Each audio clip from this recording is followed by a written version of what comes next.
தமிழகத்தில் உள்ள 39 மக்களவை தொகுதிகளில் நட்சத்திர வேட்பாளர்கள் போட்டியிடும் தொகுதிகளின் நிலவரங்களை பற்றி இந்த செய்தி தொகுப்பில் பார்க்கலாம்.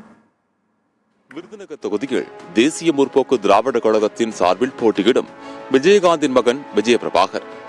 விஜயகாந்த் உயிருடன் இருக்கும்போது விஜயபிரபாகர் அரசியலுக்கு வந்தாலும் தேர்தலில் போட்டியிடுவது இதுவே முதல் முறை.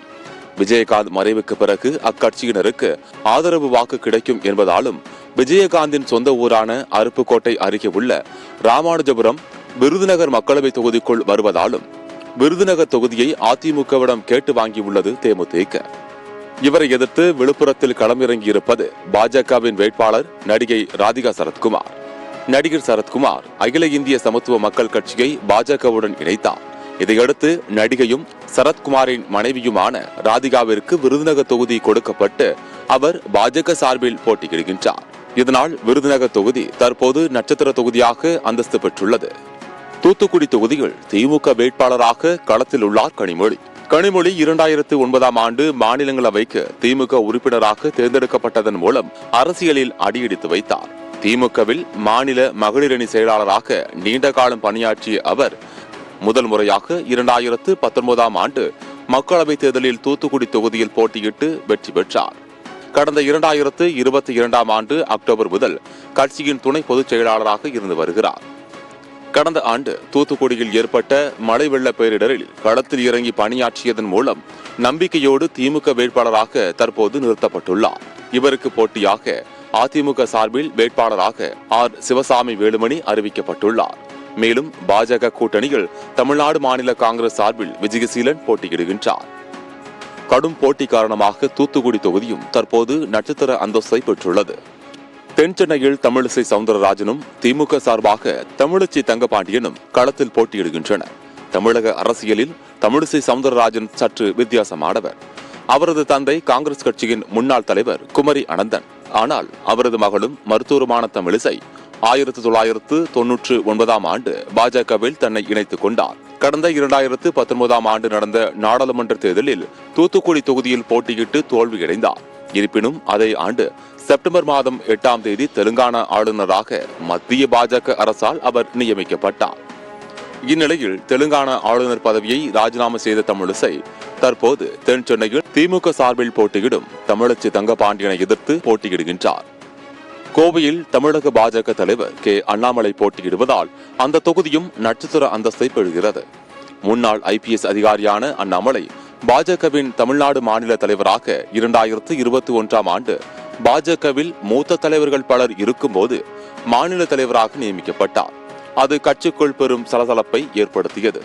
இருப்பினும் பரபரப்புக்கு பஞ்சமில்லாமல் தலைமை வகித்து வந்த அவர் தற்போது பாஜக சார்பில் கோவையில் போட்டியிடுகின்றார். மேலும் இங்கு திமுக சார்பில் முன்னாள் மேயர் கணபதி ராஜ்குமாரும் அதிமுக சார்பில் அதிமுக IT விங் தலைவர் சிங்கை ராமச்சந்திரனும் களமிறங்குகின்றனர். நீலகிரியில் திமுக சார்பாக சிட்டிங் எம்பியாக இருக்கும் ஆர் ராசாவும் பாஜக சார்பில் மத்திய இணையமைச்சராக இருக்கும் எல் முருகனும் அதிமுக சார்பாக முன்னாள் சபாநாயகர் தனபாலின் மகன் லோகேஷும் போட்டியிடுகின்றனர்.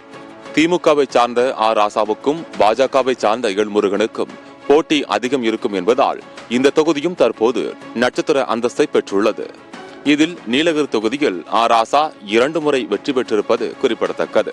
தமிழ் சினிமாவில் பல வெற்றி படங்களை இயக்கி புகழ் பெற்றவர் இயக்குனர் தங்கர் பச்சான்.